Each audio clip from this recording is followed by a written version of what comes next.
తెలుగు ప్రేక్షకులు నమస్కారం. నేను మీ ప్రశాంత్ గణ్యాల. ప్రస్తుతం నేను శ్రీకాకుళం జిల్లా జీసిగడ మండలం సీతంపేట గ్రామంలో ఉన్నాను. ఈ గ్రామంలో నివసిస్తున్నారు ధర్మవరపు అప్పారావు గారు. నిన్నటి వరకు ఈయన వృద్ధాప్య సమస్యలు, అదేవిధంగా ఊపిరితిత్తుల సమస్యలు, ఇతర అనారోగ్యాల కారణంగా శ్రీకాకుళం నగరంలో ఆసుపత్రులు అయితే చికిత్సను పొందారు. వైద్యులు కూడా చేతులు దాటిపోయింది, మరి ఇంకా ఎంత చికిత్స అందించినా ఎలాంటి ఉపయోగం ఉండదని చెప్పడంతో ఆ కుటుంబీకులందరూ మరి ఆయనపై ఆశలు వదులుకొని ఇంటి వద్దకైతే వచ్చారు.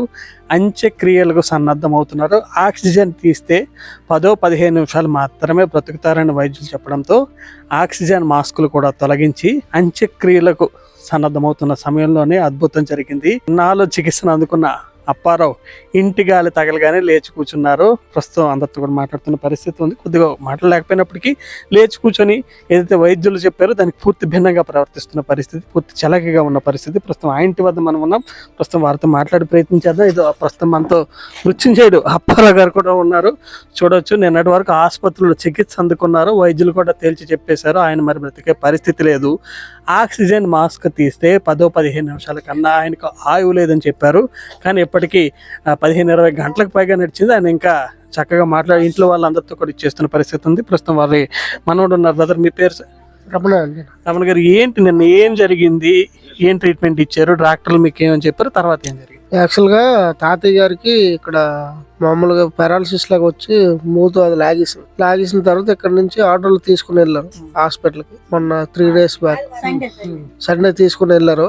తీసుకుని వెళ్తే అక్కడ జాయిన్ చేసుకోవడం జరిగింది. ఆరోగ్యశ్రీలో జాయిన్ చేశారు. జాయిన్ చేసిన తర్వాత వాళ్ళు ఏంటన్నారంటే, మనిషి అయితే మరి చెప్పలేమండి, ట్రీట్మెంట్ మేము చేస్తాము, శ్రీకాకుళం రాఘోల్ హాస్పిటల్ చేస్తానని. సరే అండి, చెయ్యండి అనేసి చెప్పి చేపించిన తర్వాత ఫస్ట్ ఆక్సిజన్ ద్వారా కొంత ట్రీట్మెంట్ చేశారు. ఆక్సిజన్ తో చేసినప్పుడు అసలు మనిషి అలా ఉండేవాడు, కానీ అసలు చనిపోయినట్టు ఉండడు. ఊపిరితిత్తుల్లో కఫం పట్టింది సార్. నెక్స్ట్ మైండ్ లో కొంచెం బ్లడ్ క్లాట్ అయిపోయింది.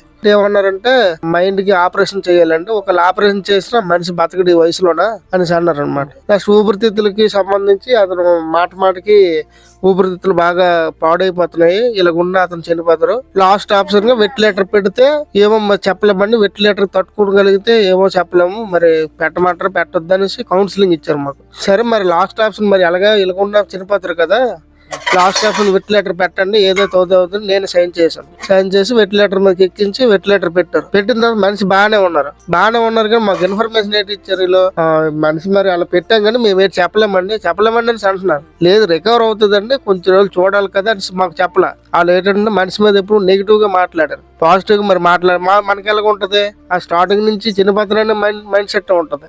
అలాగే అనుకుని మేమేంటనుకున్నాం, ఆ సిలిండర్ తీస్తే ఇంక మనిషి ఉండడు, సరేలే ఇంటికి వెళ్ళేటప్పుడు ఊరిని చూస్తాడు కదా, ఒక గంట ఉంటే ఊపిరితో ఉంటారని అక్కడ అంబులెన్స్ కూడా ఆక్సిజన్ పెట్టించి వాళ్ళకి డబ్బులు ఇచ్చి మరి తీసుకుని వచ్చాను. ఊరు వరకు ఆక్సిజన్ పెట్టించి తెచ్చాను. మొన్న తెచ్చిన వెంటనే ఆక్సిజన్ సిలిండర్ తీస్తారు. మనిషి అయితే మరి బతుకని మేము అనుకోలేదు. వచ్చిన తర్వాత ఇక్కడ టెంట్ వేసి కుర్చీలన్నీ వేసి కళ్ళు మూసి కొంచెం తెరిచి కొంచెం ఉన్నారు. ఏం మాట్లాడలేకపోతుండ్రు, కాళ్ళు చేతులు కదలపోలేకపోతుండ్రు. అయితే అలా తీసుకొచ్చి టెంట్ వేసాము. అక్కడ మంచం మీద వేసి పెట్టాం, చేసాం. మళ్ళీ మనిషి ఏంటో మరి గాలి తగలడం వల్ల, మరి ఊర్లో ఉన్న పరిస్థితుల వల్ల మనిషి మళ్ళీ కాళ్ళు చేతులు కదపడం చేయడం చేసాడు. అక్కడ చేస్తే అప్పుడు లోకల్ డాక్టర్ని పిలిచి ట్రీట్మెంట్ చేయించాం. మామూలు సెలైన్ బాటిల్ అవి ఎక్కించి చేస్తే మళ్ళీ మామూలు మనిషి అయిపోయాడు. మరి ఇప్పుడు లోన పరిస్థితి ఎలాగుందని మనకు తెలియదు. ఇంటికి వచ్చిన తర్వాత ఇక్కడ వాళ్ళు కానీ ఏంటంటే ఇక్కడ లోకల్ వాళ్ళు ఏంటంటే ట్రీట్మెంట్ ఇచ్చారు? ఏమైనా ఇంజక్షన్లు కానీ అలాంటివి? ఇంజక్షన్లు అంటే మరి డాక్టర్లు ఇచ్చారండి, మనకి తెలియదు మరి ఏంటని. మామూలు ఇంజక్షన్స్ సెలైన్ బాటిల్స్ ఇచ్చారు.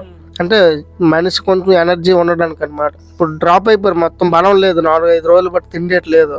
మరి ఇప్పుడు మంగళవారం రోజు తీసుకొచ్చారా?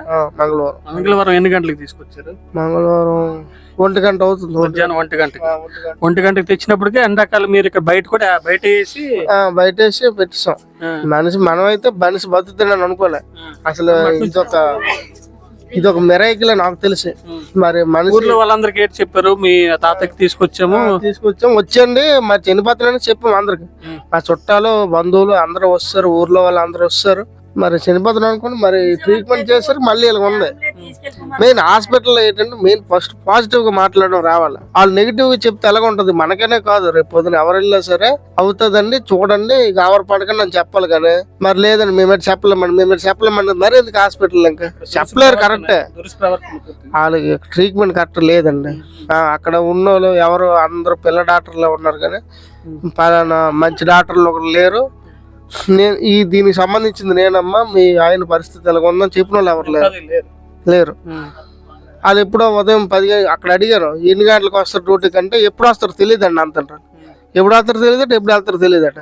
అంత పెద్ద హాస్పిటల్ పెట్టుకుంటారు. మరి అలా ట్రీట్మెంట్లు ఉండబట్టి ప్రైవేట్ హాస్పిటల్ అలా ఉన్న పరిస్థితులు. మామూలుగా ఆరోగ్యశ్రీ కానీ ఆరోగ్యశ్రీలో మీకు ఎంత ఖర్చు అయి ఉంటుంది? ఆరోగ్యశ్రీలో అంచనాకి ఎంత ఖర్చు అయి ఉంటుందని మీకు మెసేజ్ వచ్చి ఉంటుంది కదా, దానికి తోడు మీ భోజనాలు నిన్న హాస్పిటల్ బయట అంత ఓన్లీ ట్రీట్మెంట్ మాత్రమే ఆరోగ్యశ్రీ అయిందంత. తగిన మా ఖర్చులు కానీ బయట ఏమన్నా మరి బయట ఖర్చులు అన్నాం.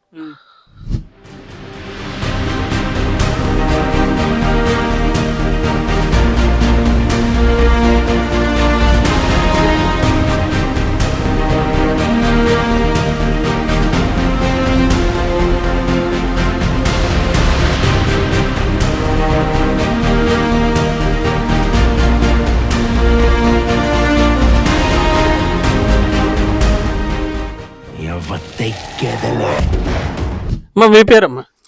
అప్పలస్వరం. అప్పారావు గారు మీ ఆయన ఏంటి మొన్నటి పరిస్థితి మంగళవారం రోజున మీరు వెళ్ళారు హాస్పిటల్కి, ఏంటి చెప్పారు ఇంటికి వచ్చి ఇవన్నీ చేసినప్పుడు మీకు ఎలాగ అనిపించింది? ఇంటికి వచ్చిన తర్వాత అంటే మరి అక్కడ పేనం పోయినట్టుగా మాకు అనిపించిందండి. పేనం పోయిన తర్వాత మరి ఆ మనిషికి మరి సగం దారికి వచ్చిన తర్వాత ఇంత కాలు ఆడినట్టుగా ఆడితే మరి ఊరి మీద ఏలపోయిందో ఇంటి మీద ఏలపోయిందో మధ్యదారిని మాకు పేనం వచ్చింది. పేనం వచ్చిన తర్వాత ఇంటికి తీసుకొచ్చినాం. అందరు గడ్డి మీద వేయమంటారు. గడ్డి మీద ఎందుకు, దీనికైనా మంచం మీద వేయండి పని చేస్తుంది. అవసరం వాళ్ళు గడ్డి మీద వేస్తే మంచం మీద వేసినా సరే బతకవలసినాడు ఎలాగైనా బతుకుతాడు అంత మంచం మీద ఉంచినాము. మంచం మీద ఉంచి పేదలు అందరూ వచ్చినారు, చూసిన తర్వాత ఏమో దీనికైనా డాక్టర్లు పెట్టండి, పెడితే అవి ఇక ఇండేసులు చేస్తే ఇంత ఫ్యాన్ వస్తుందని అంటే ఇండేసులు చేయించి ఒక డాక్టర్ని పెట్టాం.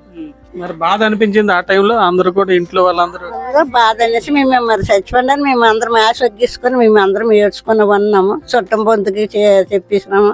కర్రలు కూడా దండేసి మా ఊళ్ళో నుంచి చెంటలు వేసినాం, కుర్చీలు బంధించారు. మేము ఒత్తిడి తయారు ఇంటికాడ ఉన్న వాళ్ళు చేసినారు. మరి ఆ భగవంతుడు ఆ తెలియకను అన్నది ఆ ప్యానం మళ్ళీ ఇద్దరికి ఎడతీయడం భగవంతుడికి ఇష్టం లేదు. అయ్యి ఎలాగో ఎక్కడి నుంచి వచ్చిందో ఆ ప్యానం అని మాకు తెలీదు. ఈ చచ్చిపోండి అనేసి మేము ఆ విషయం మీద తీసుకొచ్చి ఎక్కడ లేని చుట్టాలు. భోజనాలు చేస్తున్నారా? భోజనం చేయలేదమ్మా, ఎప్పుడు చేయలేదు. ఆ నీళ్ళే ఇవి ఎంత నూరెల్లా పుండి అయిపోయింది. నూరెల పుండి అంతే ఏదో పెట్టేసి 2 దవడల మీదకి పెట్టి పైపులు పెట్టినారు. ఆ పైపులు పెట్టిన చేత కడుపులోకి వెళ్ళి దాకా ముక్కులోటి నోట్లోటి పెట్టి అది నోపులు పైపులు పెట్టి గులకరించినారు. నేను అప్పుడు దగ్గర ఉన్నాను. నేనే ఆ బాబు గొప్ప బాధపడిపోండి. ఆ నొప్పి చేతను ఇప్పుడు తిండి గట్ట తినలేదు, టీ చొక్కేం తాలేదు.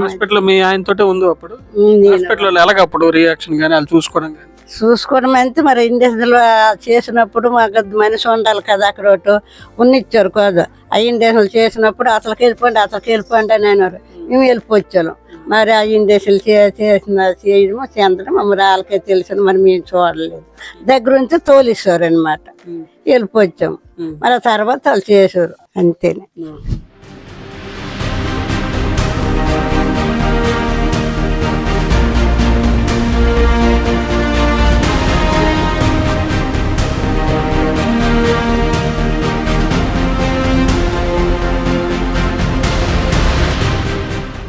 ప్రస్తుతం మృత్యుంజయుడు ధర్మవరపు అప్పారావుకు గడిచిన 2 రోజులుగా వైద్యాన్ని అందిస్తున్న ఆర్ఎంపీ వైద్యులు ఉన్నారు. అయ్యా మీ పేరు? సార్ రామకృష్ణ గారు. ఏంటి ఈయన సిచ్యువేషన్ చూసారు కదా, హాస్పిటల్ నుంచి తీసుకొచ్చినప్పుడు సిచ్యువేషన్ ఏంటి, ఎలా రికవర్ అయ్యారు? హాస్పిటల్ నుంచి వచ్చేటప్పుడు అయితే ఫస్ట్ స్ట్రోక్ రావడం అయితే కరెక్ట్. హాస్పిటల్లో ఉంచారు, అయితే ఆరోగ్యశ్రీలో కూడా పెట్టారు. వీళ్ళు విల్లింగ్ అంటే పొజిషన్ బాగోలేదు, మరి ఎందుకని తీసుకొచ్చిద్దాం అనే ఉద్దేశంతో వీళ్ళు తీసుకొచ్చారు. అయితే వీళ్ళు ఏంటంటే లాస్ట్ మినిట్ అన్న ఒక ఐడియాతో వచ్చారు. వచ్చిన తర్వాత మరి అది ఫస్ట్ ఇచ్చిన మెడిసిన్ వల్ల ఎలాగో ఇక్కడ కొంచెం ఇంటికి వచ్చాక కొద్దిగా మళ్ళీ రెస్పాండ్ స్టార్ట్ అయింది. ఫస్ట్ మెడిసిన్ ఇచ్చిన వల్ల అంటారు కానీ ఆసుపత్రిలో అంటే మరి ఛాన్స్ లేదు, ఆక్సిజన్ చేస్తే 10 నిమిషాలు అయిపోతారని చెప్పారట. అది నేను లేను కానీ మరి వాళ్ళే ఉన్నారు. మీరు ఇక్కడికి వచ్చిన తర్వాత ఏం ట్రీట్మెంట్ ఇచ్చారు, ఎలాంటి మెడిసిన్ అందించారు?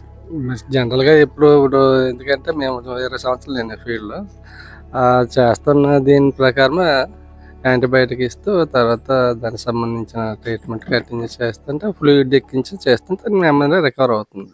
ఇంకా ఫుడ్ ఏం తీసుకోలేదు.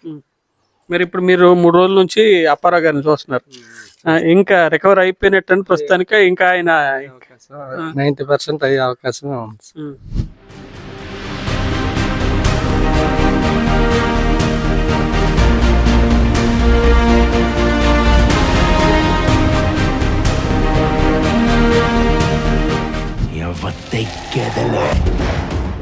ప్రస్తుతం నాతో ఉన్నారు మృత్యుంజయుడు ధర్మవరపు అప్పారావు. నిన్నటి రోజున శ్రీకాకుళం నగరంలోని ఓ ఆసుపత్రిలో అయితే ఈయనకు వైద్యాన్ని అందించారు. డాక్టర్లు సైతం చేతులు ఎత్తేశారు. ఆక్సిజన్ తీసేసిన 10-15 నిమిషాల్లోనే ఆయన ఆయువు తీరిపోతుందని కూడా వారి కుటుంబీకులకి అందరూ చెప్పారు. ఈ నేపథ్యంలో 2 రోజుల క్రితం ఈయన్ని సొంత ఇంటికి తీసుకొచ్చారు. ఓవైపు ఇంటి బయట మంచం పైనే ఆయనకు వేసి బంధువులందరికీ సమాచారం ఇచ్చి, ఇంకోవైపు అంత్యక్రియలకైతే ఏర్పాట్లు చేశారు. కర్రలను కూడా రెడీ చేసుకున్నారు. ఇలా క్షణాలు గడుస్తున్న సమయంలోనే తిరిగి ఆవిడ భార్య చెప్పిన ప్రకారమే ఆయనలో మళ్ళీ ఆయువు లభించింది అని అయితే చెప్పుకోవచ్చు. తిరిగి మృత్యుంజయుడిగా ప్రస్తుతం అందరితో కలిసి కదలాడుతున్నారు. వారందరి మాటలకు స్పందిస్తూ ఉన్నారు. కొద్ది గొప్ప ఆహారం తీసుకోవడం లేదు కానీ భవిష్యత్తులో ఆ స్థితి కూడా తిరిగి వస్తుందని ఇక్కడ స్థానికంగా వైద్యం అందిస్తున్న ఆర్ఎంపీ వైద్యుడు కూడా చెప్తున్న పరిస్థితి ఉంది. ఈ నేపథ్యంలోనే కార్పొరేట్ ఆసుపత్రుల్లో డొల్లతనం మరోసారి బహిర్గతం అయిందని చెప్పుకోవచ్చు. ప్రస్తుతం ఎవరైతే అప్పారావు గారి కుటుంబ సభ్యులందరూ కూడా ఆసుపత్రుల్లో తమకు సరైన డైరెక్షన్ ఇవ్వలేదని, వైద్యం అందించిన విధానంలో కూడా స్పష్టత లేదని చెప్పి వీరందరూ వాపోతున్న పరిస్థితి ఉంది. ఏదేమైనప్పటికీ ప్రస్తుతం మృత్యుంజయుడిగా అప్పారావు నిలిచారు. అంత్యక్రియలకు సిద్ధమవుతున్న వేళ ప్రస్తుతం ఆయన మరోసారి అందరినీ పలకరిస్తూ అందరినీ ఆశ్చర్యపరుస్తున్న పరిస్థితి ఉంది. శ్రీకాకుళం జిల్లా జీసిగడ మండలం సీతంపేట గ్రామం నుంచి కెమెరా పర్సన్ ప్రసన్న కుమార్తో ప్రశాంత్, తెలుగు న్యూస్. పుష్పరాజ్ ఎవత్తెక్కెదలే.